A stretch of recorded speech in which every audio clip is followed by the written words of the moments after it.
everyone, my name's Jessna. Fab 5 figure. And the topic that we will be presenting on today is equality. How is this evident in secondary schools? Now, I want to begin with you focusing on the actual term equality. So what is it? Through what lens do you view this term? When you hear a topic like inequalities in secondary schools, what is your first reaction? You know, initially for me, this took me down the path which led me to focus more on the negative. But to look deep within this topic, you must not only focus on the negative, but look more to the positive. You see, John Dewey, a great philosopher and psychologist, whose ideas have been influential in education and social reform, states, education is a social process. Education is growth. Education is not a preparation for life, but education is life itself. The way I view it is that if we were all given the same opportunities in secondary schools, then why is multi-ethnic success such a problem? You know, as a parent attending Victoria University and being given the opportunity to be educated and to learn, you know, there are a few papers in my university journey that have helped me to learn and to become educated, to critically analyse what is fair and equal in our education system.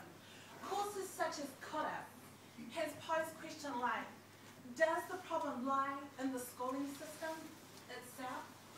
Is it the students who must fit the system, or should the system fit the students? This has furthered my understanding and has made me appreciate the benefits of learning. You see, having a daughter in secondary school, she's studying NCEA Level 1 this year, and I have learned that throughout my university life, I'm now better equipped to assist my daughter through her current journey. Sorry, guys.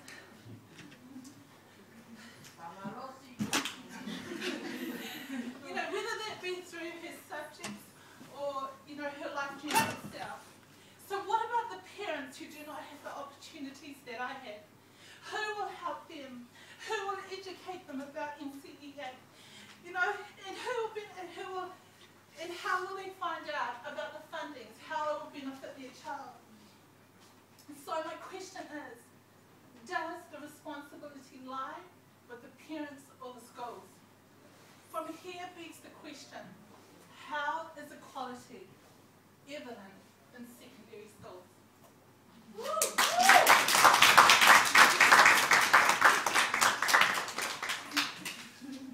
So who were schools created for?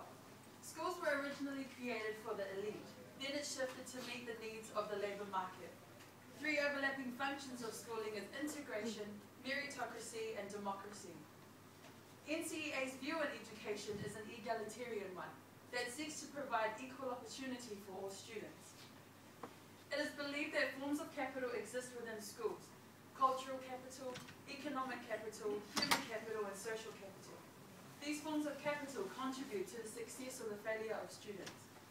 NCEA seeks to devalue these capitals through the use of assessments, but students are still failing in the New Zealand school system. Problem: student failure. Solution: NCEA. Result: inequality. There is no evidence to show that the skill levels or the needs of the labour market have increased. NCEA has not been a game changer. Outcomes are still the same. Pacific and Māori students are still leaving high school with no qualifications. Thus presents the need for a multicultural education system. Is the curriculum the problem? Is the system the problem? Why am I at university? Because someone believed in me, not because NCEA set me up to succeed. I failed NCEA Level 3. Schools are a response to society. They do not change it. So who were schools created for? School funding is a huge problem when it comes to the equality of our students. And whilst inquiring about this topic, I looked at 4 fundamental questions. What are our priorities of funding? Who gets the most? And how does the money get spent?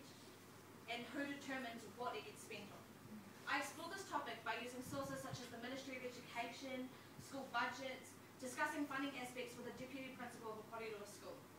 As you should all already know, government funding is dependent on the school role and also the economic status of the families. My main focus when looking at funding was to discover how much funding was given to multiculturalism. Talking to the people from the ministry, I was able to uncover that the money schools get spent on is up to the school's discretion.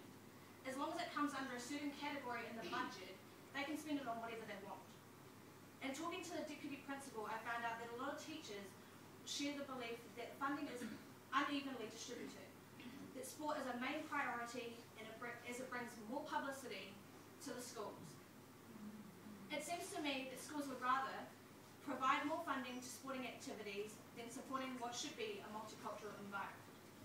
I was also told that last year they tried to start more cultural groups in school and they had to go searching for funds. They weren't allowed to touch the funds that were there set aside for sports. They had to go searching in other areas for these cultural groups. Schools try to tell us that we're all equal, some equality. It seems that in order to create this equality in funding that is very much lacking, we need to create regulation on how school funding is spent, not just give them a category to fit it in. Treating students fairly doesn't mean treating them all the same. Hands up if you understand this quote. To be honest, every Pacific Island student should understand this quote. Why? Teachers tend to educate in a majority format while using an individual as the standard. Here's my story. In my English class back in college, my teacher expected all our students to finish an assignment that was given only 2 days to complete. Every PI student in our class did not complete this given task, including myself, of course. Most PI students in our class have extracurricular responsibilities that get in the way, like family, church, and community work. However, there's always that one person that hands in their assignment on time, that one person that does their work, the one person who answers the questions in class, the one person that gets it's always on time. That's the one person that sets the standard, and that's the person the teacher expects everyone in the whole class to be. It's like when you have an overdue essay, the teacher says, if she could do it, why can't we? The teacher uses a majority format and uses an individual as a standard.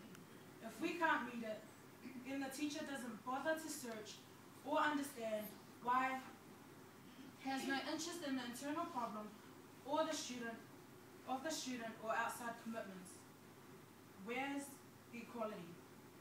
So what can we do to prevent this from happening in our classrooms today? Each student should make a way, each teacher should make a way to teach each student so that the whole classroom benefits from the subject. To be a teacher that creates equal opportunity, you need to understand that students have their own different backgrounds. The teacher cannot expect everyone to be the same or to be exactly like the student that's always on time or the student that's always hands in things late or early, because we're all different. Instead, the teacher should ask why their student always comes late and understand why the student cannot meet deadlines. This is how a teacher that creates equality works. Treating students fairly doesn't mean treating them all the same. I would like to leave you with a poem that reflects on our topic of equality in the classroom. Sorry about that.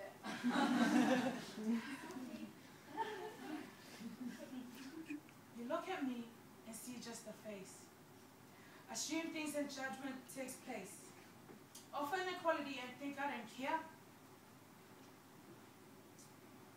So when you look at me, when I look at you, all I see is fear. Teacher, teacher, tell me what's the purpose of your teaching?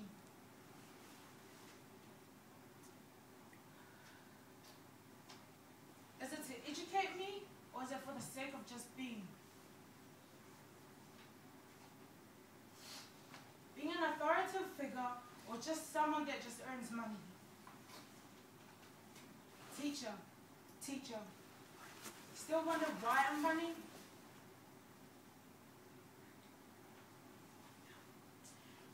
me and only see colour. You look at me and only see laziness. You look at me and only see inadequacy.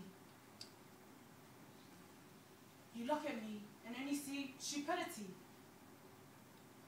You look at me and only see a minority. Equality, what is it? To what extent is this evident in our secondary schools today? These two questions fundamentally are what our presentation collectively we're trying to identify.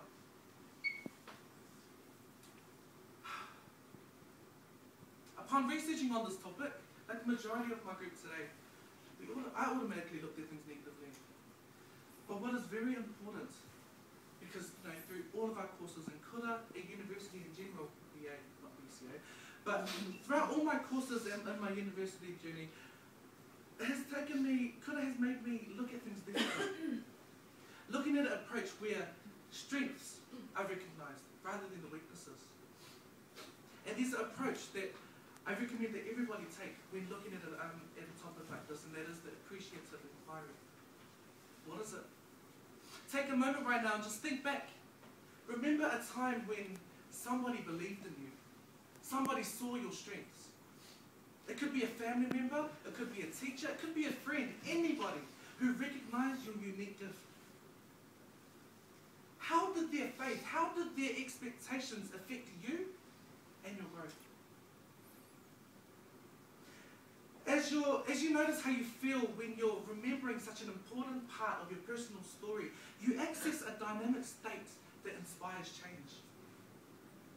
The process of accessing this state, locating the energy for change, is what appreciative inquiry is all about.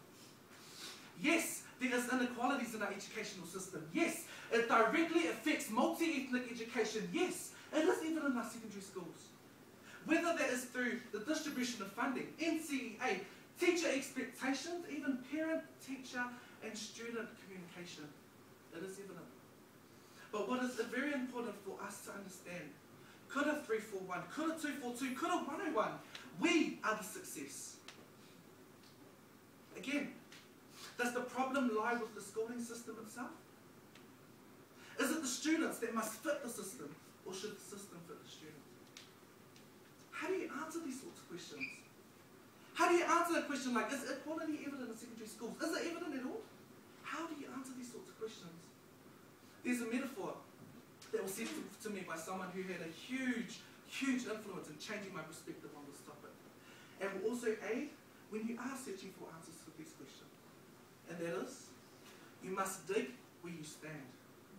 Appreciate what's beneath your feet. Don't go looking for things beyond yourself, because the answers have always been with you. The answers lie within, and it is only when you reach within that you can truly answer these sorts of questions.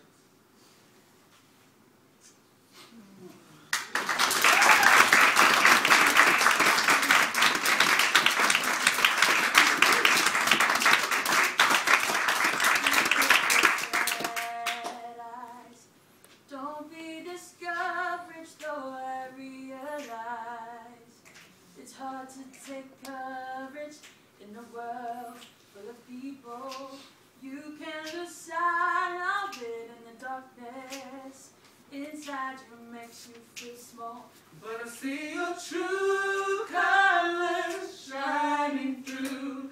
But I see your true colors